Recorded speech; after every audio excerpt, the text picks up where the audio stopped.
My dear sisters and brothers in Jesus Christ, every year on 1st April, we celebrate the feast of Saint Hugh of Grenoble. Hugh was born in France in the year 1053. At an early age, he showed signs of piety and charity. He was a brilliant child as well as well educated.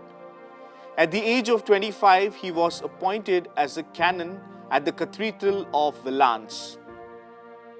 At the Council of Avignon, he was elected the Bishop of Grenoble. Hugh did not want to accept the dignity of becoming a bishop, but he readily agreed and accepted the charge to reform the church in Grenoble, which was in a very poor state. Hugh could not do much reform in the early years as people did not accept it. He was ordained a priest and a bishop at the age of 27, and after taking charge of Grenoble, he continued his reform to eradicate simony and concubinage.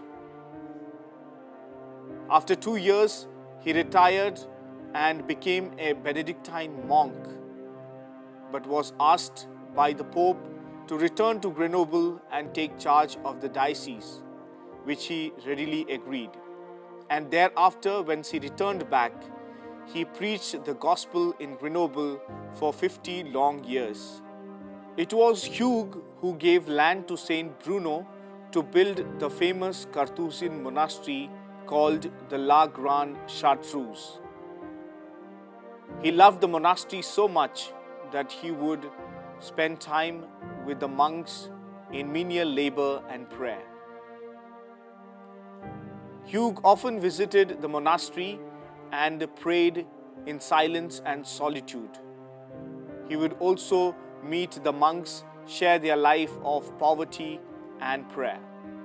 It is said that during the great famine in the diocese of Grenoble, it was Hugh who helped the poor and the people who suffered from famine. During the famine in his diocese, he sold many of the church belongings. It was Hugh who sold his episcopal ring and the chalice to feed the people in distress. He was a man of charity and loved the people of Grenoble. During his final years, he suffered from migraine, but Hugh never complained about his ill health. He died on 1st April 1132, and 2 years later, he was canonized by Pope Innocent II. He is the patron of people who have headaches. He was known for his equitable judgments and negotiations in bringing church reform. My dear sisters and brothers in Jesus Christ, as we celebrate the feast of Saint Hugh of Grenoble, let us pray through his intercession that we too bring church reforms through our actions, words, and deeds.